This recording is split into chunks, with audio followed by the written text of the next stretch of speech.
agredidos de manera muy violenta.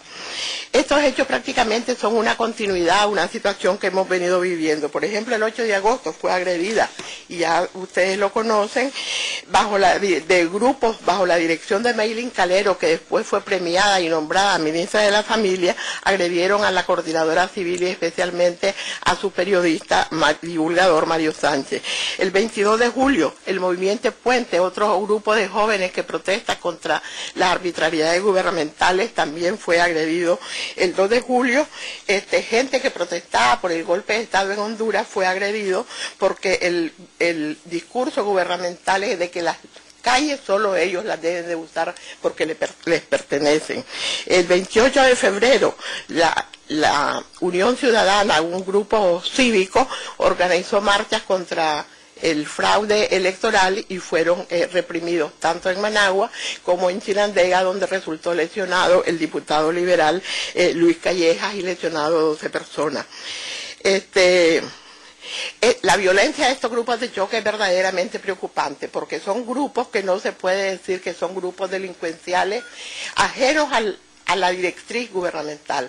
Prácticamente son grupos organizados desde el gobierno, desde las instancias partidarias e integrados por miembros del Frente Sandinista, específicamente de la Juventud Sandinista, por trabajadores estatales que voluntariamente o no son incorporados a las mismas, y esto se ha visto más claramente recientemente cuando salen de sus oficinas a la 1 de la tarde con sus uniformes de trabajo a hacer plantones con banderas que los identifican plenamente en las rotondas en las rotondas de Managua.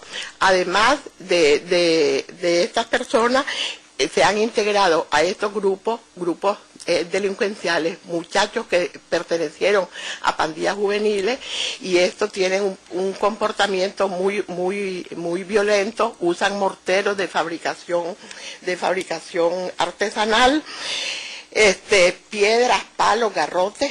Entonces es una cuestión de indefensión. Todo el que quiere reclamar y protestar sabe que se va a encontrar en cualquier momento contra estos grupos que tienen la bendición, pudiéramos decir, de los discursos gubernamentales. El presidente de la República, desde sus tarimas públicas, los alienta a continuar defendiendo, dice él, los intereses que prácticamente del pueblo, que no son los intereses del pueblo, son sus propios intereses. Y esto es secundado por su agitador principal, que es el diputado Gustavo Porras. Esto también ha traído como consecuencia el debilitamiento de la Policía Nacional. Hay una instrumentalización de la Policía Nacional, la cual no actúa para buscar cómo detener todo este tipo de agresiones. Termino diciendo que prácticamente en Nicaragua, con todas estas situaciones, se está consolidando la voluntad presidencial, un esfuerzo reeleccionista impresionante, buscando cómo ser impuesto a toda prueba. Prácticamente se ha abandonado la forma democrática de gobierno, la participación existente ha sido sustituida por la participación de los consejos del Poder Ciudadano bajo la dirección de la primera dama de la República. Prácticamente desarticuló el Consejo de Planificación Económica y Social, que existía con rango constitucional. La abusiva participación de las instituciones del Estado. Se les obliga a los trabajadores del Estado a recibir el carnet, a afiliarse al partido de gobierno, y se les entrega un carnet de militantes del Frente Sandinista. La instrumentalización de la policía ya la mencioné. No se ha hecho nada por buscar cómo crear condiciones para que podamos tener próximamente elecciones justas y transparentes. Y aquí quiero hacer énfasis en la cancelación arbitraria de la personería jurídica del Movimiento Renovador Sandinista y del Partido Conservador, a quienes se les están violentando sus derechos políticos, a ellos y a sus seguidores. Marcia, Sí, para reforzar lo que ha mencionado la doctora Núñez, en particular en relación con el derecho de participación y los casos que ella menciona, son dos casos particularmente emblemáticos que demuestran la violación al derecho de participación política. En el año 2008, CEGIL y el CENIT presentamos una solicitud de medidas cautelares porque el Consejo Supremo Electoral había cancelado arbitrariamente la personalidad jurídica y les impidió a estos dos partidos participar en las elecciones municipales de ese año. La comisión le solicitó información al Estado. A la vez el CENIT presentó estos dos casos exactamente el 27 de octubre del 2008, sin embargo hasta la fecha no se le ha dado traslado al Estado de estas peticiones.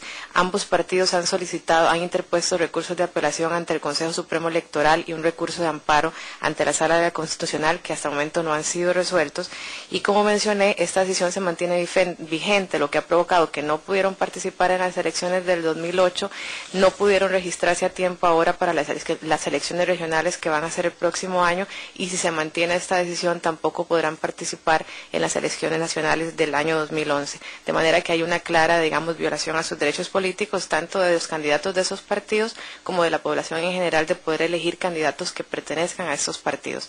Y de inmediato le cedo la palabra al doctor Mauro Ampie. Buenas tardes. La libertad de expresión es un requisito indispensable para la existencia de una sociedad democrática, así lo ha reconocido la Comisión Interamericana de Derechos Humanos en la Declaración de Principios sobre la Libertad de Expresión. A pesar de que los estándares en esta materia están previstos con claridad, tanto en la Declaración de Principios como en la Convención Interamericana, el Estado de Nicaragua persiste en violentar este derecho que es pilar de la democracia. Para ello se vale de una política gubernamental de comunicación restrictiva y excluyente, de las carencias propias de nuestro ordenamiento jurídico, de medidas tributarias, se persigue judicialmente a los y las periodistas valiéndose de juicios por injurias y calumnias, e incluso avalando y tolerando las agresiones por parte del Estado. El Estado de Nicaragua continúa utilizando la publicidad para premiar a los medios afines y para castigar a los medios críticos. La actual ley de telecomunicaciones concede discrecionalidad a las autoridades para autorizar las licencias de radio y televisión, y el vencimiento de las licencias puede siempre ser utilizado como un mecanismo para coartar la libertad de informar. La ley de acceso a la información pública tiene muy poca eficacia, así lo demostró la negativa de instituciones del Estado de dar publicidad a un estudio actuarial que había sido preparado para el Fondo Monetario Internacional, que refleja el estado del sistema de pensiones en Nicaragua, negándole así el derecho a los pensionados de conocer si el sistema es saludable o no lo es. Finalmente, pues también el Estado ha recurrido a gravar, más allá de lo establecido constitucionalmente, a los medios de comunicación que gozaban de una exención amplia, ¿verdad?, de impuestos, con la idea de favorecer la libre difusión de las ideas. Los siguientes hechos que narraré muestran el deplorable estado en el que se encuentra la libertad de expresión en Nicaragua. Existen 3 radios, por ejemplo, en la ciudad de León, que fueron destruidas el año pasado por elementos paraestatales fuertemente armados. Nunca la autoridad policial procedió a detener y nunca se juzgó a los responsables de tal destrucción.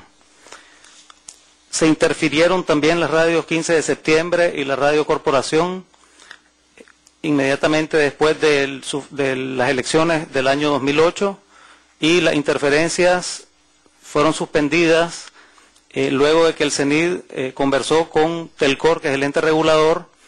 De hecho, una de las radios había sido puesta fuera del aire, ¿verdad?, la radio 15 de septiembre, y poco después de que el Consejo Supremo Electoral proclamó a los alcaldes presuntamente electos, entonces las radios fueron puestas otra vez en el aire. Se ha cerrado una radio también en una pequeña, en Sébaco, propiedad de un periodista que es un reconocido crítico del gobierno, Santiago Aburto, y que ha apoyado también la campaña de Eduardo Montealegre en las elecciones municipales. El cierre de esta emisora violentó la Constitución porque los equipos fueron decomisados, y nuestra Constitución establece que no cabe decomisar los medios para la difusión del pensamiento. De igual manera, ese procedimiento violentó la ley de telecomunicaciones por cuanto no se le sancionó previamente al titular de la concesión, por lo menos en las 3 oportunidades que la ley establece. El 14 de agosto, 2 periodistas de Canal 10 de televisión fueron agredidos por la policía mientras daban cobertura a un desalojo. El responsable de la delegación fue condecorado